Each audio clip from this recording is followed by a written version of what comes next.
They had felt like, well, we see this problem, but we really think it's at that direct support professional level. After investigating and looking at and going to the organization and seeing how they ran their services, actually, it was the people who brought us in. The executives were the ones who were trying to implement things from that top-down approach that did not work for the organization.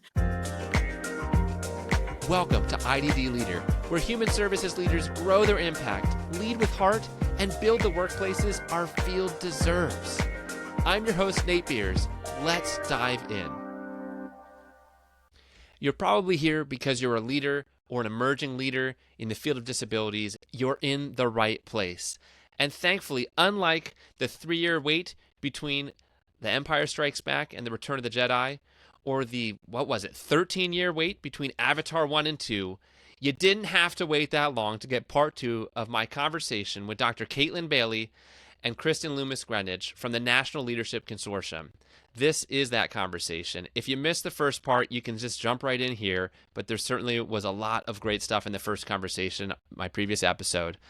Either way, you're going to hear some key takeaways around what it looks like to be authentic in leadership, where some blind spots can be and how those can be addressed, and really how to level up not just leadership in this general sense or kind of fluffy, talk about it till we're blue in the face but nothing changes kind of way, but some practical tools for where you can start, whatever your role is in your organization, to make things better even today.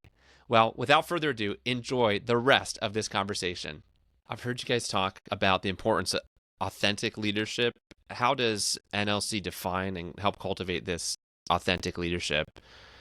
And then how does it support both mission and business goals for provider organizations? Yeah, I can definitely start on this one.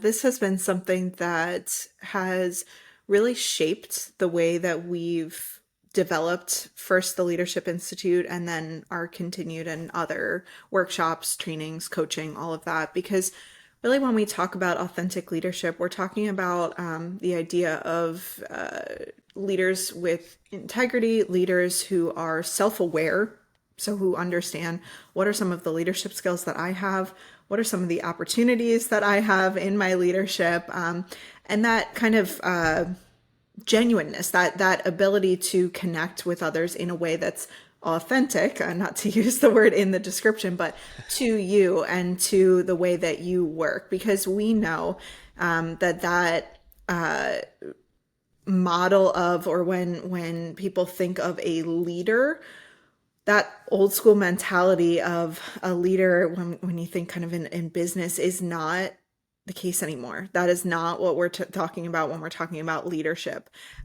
We wholeheartedly and will shout it anytime we get that anyone is and can be a leader. And really what this idea of authentic leadership helps us to frame for people is that it's about understanding, what does it mean for you to be a leader? What does that look like in terms of your strengths, your skills, the way you connect with others?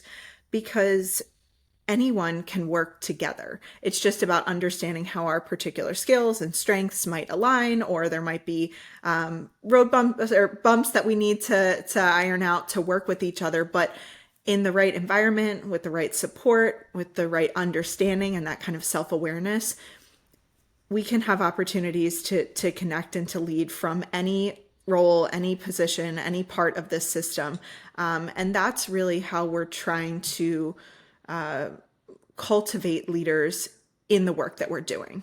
Whoever comes to us, we try to help them to see and give tools around that self-awareness piece, around understanding what does it mean to be genuine to myself, and not because this is what works for someone else in my organization, or because this is what, when I think of someone who's a great public speaker, right? Like, I don't have to do that the same way that they do that in order to be just as meaningful, just as powerful, just as impactful. Mm-hmm. And I think we see this idea of kind of that business versus mission come up over and over again. And we just had an opportunity to do a workshop where we actually tried to provide some tools and ideas and bring in presenters on this idea of kind of the business side of leadership, and in our organization how that can sometimes be seen as counter to the way that we lead into the missions of our organizations. But actually, to a point you made earlier, we are at the heart of it, our organizations are businesses because we need to continue, we need to survive, we need to have funding, and we need to provide supports in a way that meet our customers, and I use that in quotes. But for people who are choosing our supports and services, we need to ensure that we're meeting what they're expecting of us. And that aligns really well with the missions of our organizations, right? So just like any other business, it's about thinking about what does that actually look like, and how do we align our financial decisions, our internal strategic goals, all of those things with that piece. And that self-awareness piece, I think, can help so much, because when we take a step back and really say, are we doing both, or are we favoring towards one, or and being really honest and aware can be the first step in being able to make changes in that if we need to. Yeah. Okay. If if a leader's trying to assess if they're on the right track, so maybe they're doing some of this work, or maybe they've gotten some kind of outside input, they're trying to assess, are we on the right track of actually making this place a great place to work? What are some indicators, or what kinds of feedback loops should they be looking for that would be telling them the truth, not just what they want to hear, but that would be telling them the truth? Yeah. We've sometimes when we particularly when we're working with organizations, or like an organization with lots of people, we'll ask questions. I mean, surveys are great, right? We want those kinds of things, but to get beyond that, we'll ask questions like, if um, if our organization had a theme song, what would it be? Or if you could describe your work, or what is something, if you think about our organization, what is something that you can do, and what is something that you can't do? Or what is something that we do value, and what is something that we don't value? And what we found is that, again, survey data, really good, really important. But those kinds of conversations really give you a sense of like, what is the vibe in this organization and what's going on? And then help people to think about, how do we address that vibe if we want to address that vibe? So not to be a broken record, but I think it's these ongoing conversations of, how's it going? How does it feel to work here? What does that look like? And then being as responsive as possible to it. I think if organizations, or if leaders can build that into their daily, weekly work, that matters a lot. Can I push you on that for just a second? Push, go. Let's say that we've got an organization that's decently large. Yeah. This field, to me, that would be something like they've got more than 500 employees. Okay, Yeah. so they're on at least on the larger Yeah. end of things. So obviously, you're not going to, if someone's in an executive seat, whether that's a VP or whatever the title Mhm. is, it's super important people are staying kind of in their lane or in their role, or else there's not enough hours in the day. So You're how should a leader, if they're supposed to be trying to stay in touch with what's happening kind of at the boots on the ground level, but also staying right. in their lane? Talk to me about that. What do you think that looks like practically? Yeah. Yeah, that's the struggle, right? And that's where we get into, we just don't have enough time in this field. Um, I think really practically, it looks like building in specific time in their days or in their weeks to make connections. We've heard of great leaders in our field who are leading in really large organizations, who will have uh, will go to specific teams. Do you know what I mean? Even if it's like once a week, once a month, all of those kinds of things, just to get that sense of, how is it going, and how can I be connected, and how can I help? Hmm. Um, I don't know that it always. Anyway, to your point, it's hard to do, right? It's hard to get our work done and then spend that time connecting with other people. But we also know that when people come to our programs, those that are most engaged in their work are most engaged in their work because they trust the leaders at the top of their organization. And I think the other thing to do is to help and build those skills in other people as well, right? So if I'm the executive of an organization, it's partly my job, but it's also partly my job to make sure that the people who are working on the team that I'm supporting know that it's part of their job to do that with the teams that they're supporting, with the teams that they're supporting. And so building that in is an expectation of not only does the person with who's has the most authority power, who's making the most money do that, but everybody does that in their roles, I think can be really meaningful. And it takes time. I mean, all of these things, like your point is really well taken. It takes time. And we don't need people to, we couldn't run an organization, to Kristen's point, if we all kind of like sat in a room and talked about how we were doing all the time, as much as we'd like to. Yeah. Wouldn't really work. For certain personalities, man, they would just love that all day long, and then other people would be just Love it. Yes. drive nuts for some other folks. Exactly. But, Yeah. yeah, Yeah. And I think as you're talking and as you ask this question, and I mean, that's a challenge that we have in this field in general, right? Is this idea of how do you measure quality? We talk about there's so many things that we measure because they're important. There are things that are absolutely important for us to measure and to understand as it relates to services and supports. And the same thing goes within our organizations, just as Caitlin was talking about. There are things we need to measure. Of course, retention rates, recruitment rates, those kinds of things are easy to measure, and they can have indicators of like cultural health, if you will.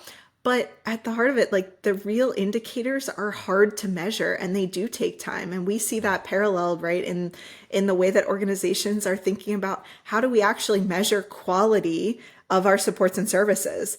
And so I think some of this too is that there's not one answer for one organization or one leader, or just as for what quality looks like for one person is not going to be the same as for someone else. And so how do you capture that? Caitlin had mentioned the Gallup, the Q12. That's a really great way of it's a set of 12 indicators of employee engagement, and kind of if organizations and people within organizations can say like yes to many of these 12 indicators, that they probably are more engaged, probably have a better culture, those kinds of things. And just even starting off and choosing a couple and thinking about, let's look at and see how can we identify where we're at in relation to these kinds of things can be a great way to start. And things like development and investing in people, and there's a lot of things in there that you can have as a bit of a starting point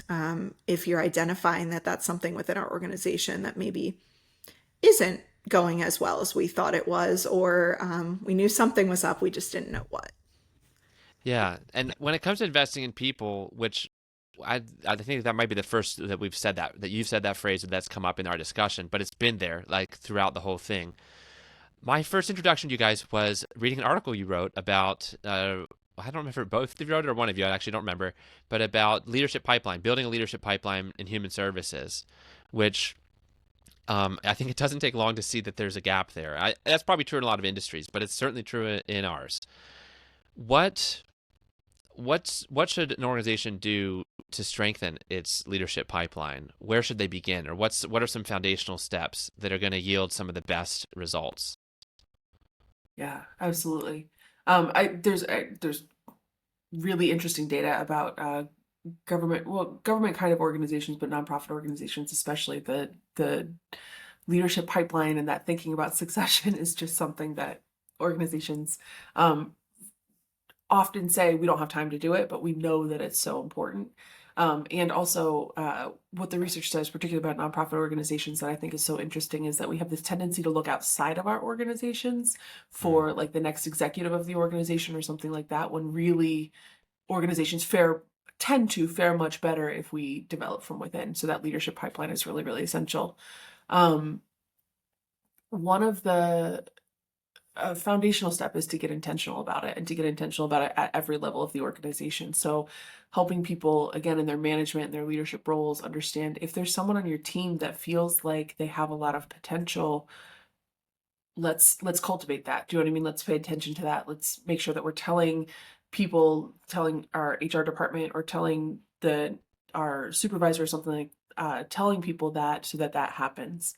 I think the challenge that happens in that though is that because of the way that our organizations just have been working for a long time, is that we tend to connect with others who do either work like us or who we like to work with.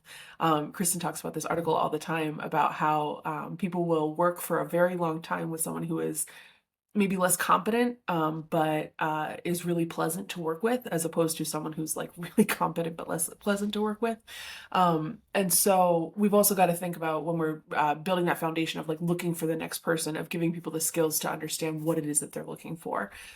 So it's not you're looking for the person who you really like to work with, so you would work with them more, but you're looking for the person who has some skills that can be really essential. I think the other part of that is helping people understand that those skills that they're looking for aren't necessarily being really good at the job that you're doing, but they are what are people doing that show that they could be really great or have potential in that next level in the organization, right? So if a direct support professional is a really great direct support professional, that's amazing. And also, do they have potential, or how do we build their potential to be able to supervise other people and make hard decisions with other people and to have hard conversations with other people, um, and not just promote them because they're showing up every day on time, which good first step, but like what are the skills that we're looking for to build and cultivate next? Yeah, that reminds me of a story that I'd heard. This is from a friend of mine years ago, but he was in a leadership capacity in a government where I want to say that somehow about 1,000 people, I think, ended up funneling back up to his position. And he was hiring like someone that was there's maybe five like directors, or I don't know what the titles were, but he was hiring somebody there who had been at like the level right below that, and that person did not get the job, but they came to him because they'd been working together for a long time, and they said, hey, you know, what am I missing? Like what happened that I didn't get this? And what he explained to them, and I think I've seen this a lot, is he said, you have the technical skills, but at this level, that's a given that you already have those. It's actually the management and the people skills that need to keep being developed. And I don't know how the story ended. I hope it was a aha moment for him. It was an aha moment for me because I was just listening, like, what can I learn from this guy? Because he's managing a lot more people than I am. And I think that defining those for individuals, like what you just said about being able to have hard conversations, providing feedback to people, and things like that, are some of those types of skills that are needed, and that it needs to be a given that they already get things like person-centered care, prioritizing individual needs and individual empowerment, all this kind of stuff. Like, but usually people have that if they're kind of considered for promotion. Typically, unless it's like a really toxic organization. But anyhow, what you just shared really reminded me of that story. Um, Yeah. And I think with that, like with that kind of how are we looking at and setting people up for success before that happens, and hmm, thinking about and I think one of the things that we've seen work well for organizations, not at the expense of focusing on areas where people are not as strong. Because certainly, if you're going to be applying for a position where there are set requirements, where there are oftentimes, if you're moving into like an executive leadership position from maybe more of an internal facing director or something, you need some of those like external, let's say, networking and collaborating and grant skills, like those kind grant writing and skills and things like that. But I think also organizations sometimes, because they're so focused on the day to day or like the feedback of when things don't go well, they also tend to ignore that strengths based development. And that's something that, to Caitlin's point earlier about when we're looking at and tapping people for like future roles or on our team, we're seeing potential in them. This idea of like thinking about strengths-based development can be so impactful, because the way that someone does, and the next executive director is not going to run the organization the same way the previous executive director did. I mean, Caitlin and I are co-directors who took over the organization in that role when the two founders of the organization retired.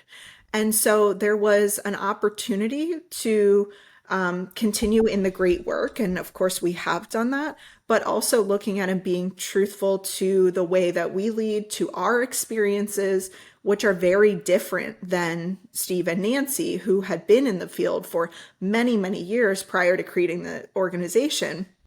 Whereas we more or less grew up in the organization. And this is leadership training and development is what we know, with a heart and the values and the focus on this field. And that's why when we're looking at how we're running it, we bring in people who have those expertise. Whereas that looked different when Steve and Nancy were the directors of the organization. So I think that piece of that strengths-based and having opportunities for the job to be not crafted, because there are certain things that need to be in every job, right? Well, certain people who have the authority to sign off on things, all that kind of stuff.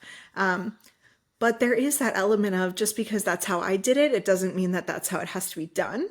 And sometimes we, me included, it's hard to step back from that, because you had success running it in the way, or in the, when I was director of programs, things looked different than how they look now in terms of how programs could be run. And that's great. And it's still going really well, right? And I know, because the person who's in that now, Nicole, is an amazing worker who has so many skills that are similar to me, but also different than me.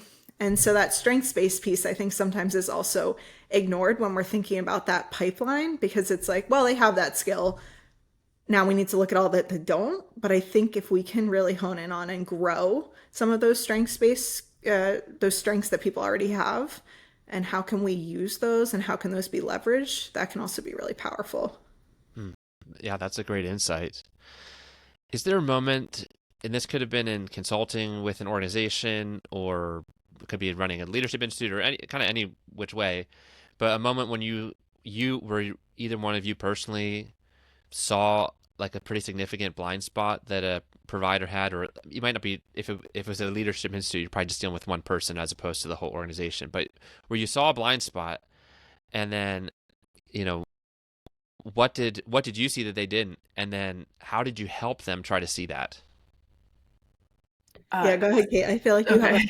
good example for this one. Well, we've mentioned Steve and Nancy Weiss, one of the co-founders of the organization, used to use a Maya Angelou quote that I'm so sorry I'm going to butcher because I didn't look it up beforehand, but essentially it's I did what I knew then, that I thought was right, and now that I know better, I do better, or something like, now that I know differently, I do differently.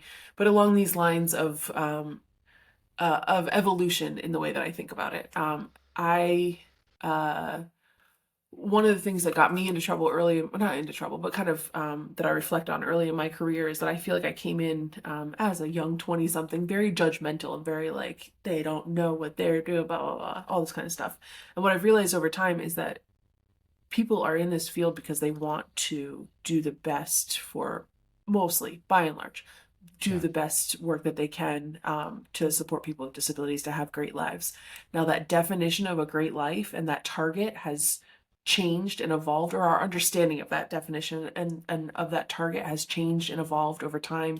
The more we listen to people with disabilities saying, nope, that's not it, like, this is what it should be, the more we know better. And so I think what we see are the biggest blind spots when people are coming to the Leadership Institute, when we have a chance to work with an organization, is just that, like, we think what we're doing is the right thing to do, and we want to get better at doing this thing, as opposed to, we're still doing something that, with the best of intentions, is holding people with disabilities back, is infringing on their rights, is getting in the way of them leading the lives that they want to lead.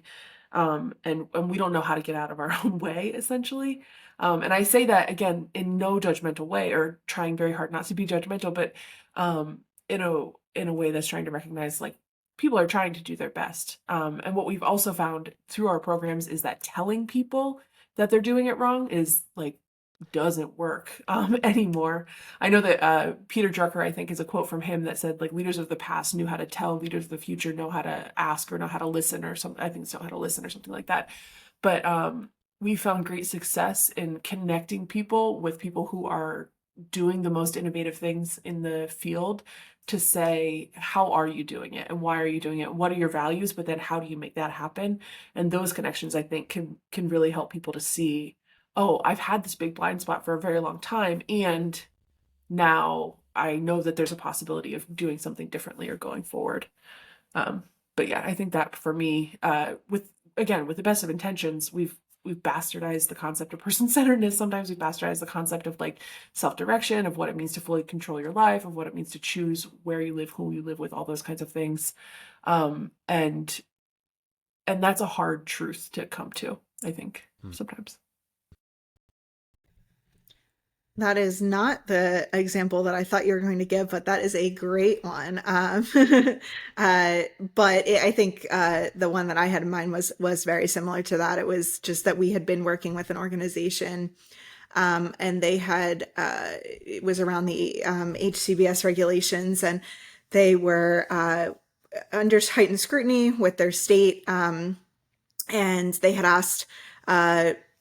Caitlin, as part of it, I was on the kind of outskirts of the team, but still involved in some of it, and a couple of others to come in and to really identify next steps forward for them, because they had felt like, well, we see this problem, but we really think it's at that direct support professional level. And so it was the executives who had brought this team in, and after a process, the 5 whys through 6 Sigma, if that's a process that you're familiar with, but really asking why a couple of times, right? And this is hindsight is able to allow us to see that was really the process we took. But after investigating and looking at and going to the organization and seeing how they ran their services and the locations that their services were in and all of that, ultimately it came back to, actually, it was the people who brought us in, the executives, were the ones who kind of had no clue about person-centeredness, and using that in quotes, but really they were trying to implement things from that top-down approach that did not work for the organization. What it did was it actually led to less opportunities and connection for people who chose their supports and services, because it was things around how many people could be in a van at a time, and it led to less people being able to go and get coffee or go to shop or whatever they wanted to do, because of these regulations that they thought were being more person-centered, but in practice didn't work. And so sharing with them, let's take a look at some of these things that are being implemented from top down. And instead of focusing on training and at DSP level, let's look at really organizational practices and how those are being implemented, who's having input into those. And ultimately that organization wasn't ready to hear that. They said, thank you. We are going to keep trying at the direct support professional level, and you probably won't hear from us again. But that happens. Yeah. But I think sometimes that piece of to tie with how Caitlin was just talking about that, turning it and kind of having that mirror, right, held up of this is something that we try to do delicately in our leadership training, leadership institutes, is have people have opportunities where they can talk with others and be challenged a bit by colleagues too. We see that at tables sometimes. People will say, you're reading that and this person giving you really negative feedback, but here's an opportunity where you could spin that, and here's how I could see that actually being something you can implement or practice. And so we see sometimes that helping to facilitate those conversations can be more helpful than directly addressing them. And sometimes you need to just say, here's what we found, and if we're going to work with you, this is what we're going to need to do. And then the organizations can decide from there, of course. Yeah, it creates a moment of decision. Yes. Absolutely. Yeah, and I think that's a lot of, the kinds of things that we're talking about here, there's a lot of, it can feel complex to know how much do we emphasize health and safety, how much do we emphasize personal choice and autonomy, kind of back to that, like if this person wants to eat themselves into dying 20 years younger, how much do we just let them do that, and how much is it, well, they don't even fully necessarily understand longer term implications, so we're trying to protect them from themselves. I mean, like there's a lot of like ethical considerations, and but then pragmatically, what you just described is sometimes policies are having unintended consequences, or we don't realize the way it was written or the intent behind how it was written was a good intent, but then what it's creating either as a byproduct or whatever can be maybe not what we really wanted it to be. But then, of course, with their response, it sounds like also then that kind of gets back to just how uncomfortable it can be to see our own contribution into whatever's going on. I mean, it's I don't know about you guys. I always found it better, not better. I always found it easier to give advice than to take advice. Totally. I think Absolutely. that's the human condition, right? Yes. Yeah, yeah. You know, Yeah, Caitlin and I are constantly talking about when we're creating trainings or we're, in workshops and things. Let's look at that with our team too, because training on this, we really try to make sure that we're practicing things that we're sharing, right? And yeah, and at the same time, we're human, right? And we work with humans, and so it's that constant, but that awareness of like, okay, it's time for us to take stock of how we're working together and what are our shared agreements, and is our the way that we're currently operating, how we want to be working together in this busy time, all those things that other organizations struggle with. I mean, we struggle with it too. And we know the research and we have time to read the best practices and all of that kind of stuff. So it's definitely not easy. absolutely, absolutely. Well, I kind of want to move towards wrapping things up, but I've got this question. If we kind of future looking, where do you guys see the biggest gaps and opportunities as it relates to leadership development in this field, in the disability field, over the next 5+ years? And then how is your organization preparing to meet those gaps, or preparing to, jump on those opportunities?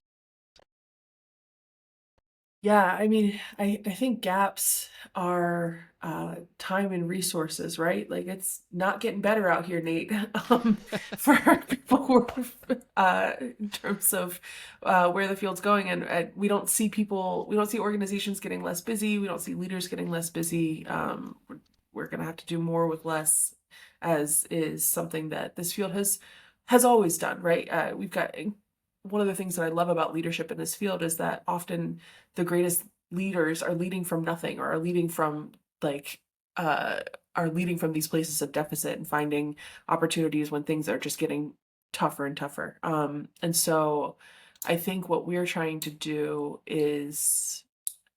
uh is meet people where they're at, to say, if you're feeling more stressed, if you're feeling more like, how do we be as helpful as possible? And so that might look like shifting a bit, and you're doing some of this too, right? Shifting a bit about how we're making resources available to people, or training available to people, so that people can access it in short bits, knowing that as much as we would love for people to come together for a week, that might not be the most accessible thing for people in the field, or for a lot of people in the field. Um, I think, kind of going back to our last conversation though, opportunities, there are more and more, well, I guess I shouldn't say this. Maybe our organization is getting better and better at listening to leaders with disabilities who are doing some of this work. And so I think, as much as we can partner and leverage the work that leaders with disabilities are doing, for instance, the conversation that we were just having, it's absolutely true that it's hard to hold that mirror up. It's a little bit easier when you've got people with disabilities who do this training are saying, this isn't it, or this is it, and here's how you get there. There's a great organization in Maryland that is Expectations Matter, where it's people with disabilities teaching other people with disabilities about what their rights are related to person-centered planning and person-centered processing, or civic. And I'm in Georgia, so we're connected to an organization called I Decide that teaches people about supported decision making, both people with disabilities, but also organizations around, like, how do you actually support people to make decisions in their lives that are tough, and to have dignity of risk, and to balance risk and liability, and all those kinds of things. And so I think, as much as we can, and one of our strategic goals continues to be, like, how do we really partner better with people with disabilities to do this work around leadership, and to build the skills of leaders with and without disabilities together. is hopefully making our work better, and hopefully kind of like as things get more stressful, maybe connecting us more and more to our like to why we do the work. Hmm. And I think some of those gaps, as Caitlin said, with it's going to be more challenging. We're looking at changes in funding and changes in expectations, and in again that doing more, the same amount or more with less.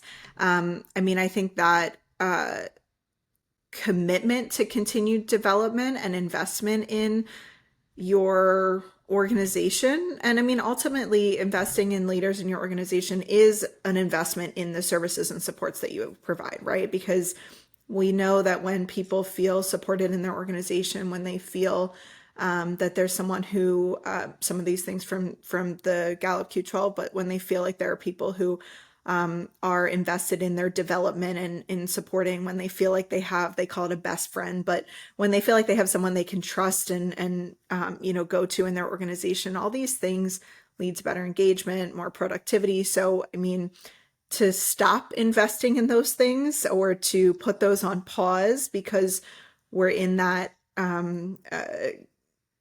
uncertainty or potential crisis, and I use that kind of lowercase c, although I think some people would see it as kind of the big bold letters, but thinking about and continuing to make the commitment to continued investment, I think, is a challenge that organizations are going to have, and leaders and leaders across organizations are going to have. And so, like Caitlin said, some of those opportunities around virtual trainings, around connecting and networking in that way. We have some great national organizations who were crucial to the foundation of the National Leadership Consortium, and who we have continued to partner with in a variety of different ways, that have great opportunities for people to stay connected and to not become isolated and lonely and siloed in this. And I think when resources become scarce or uncertain, there's a lot of tendency for humans to kind of come back to just us, right? We're just going to, all right, we're going to be our organization.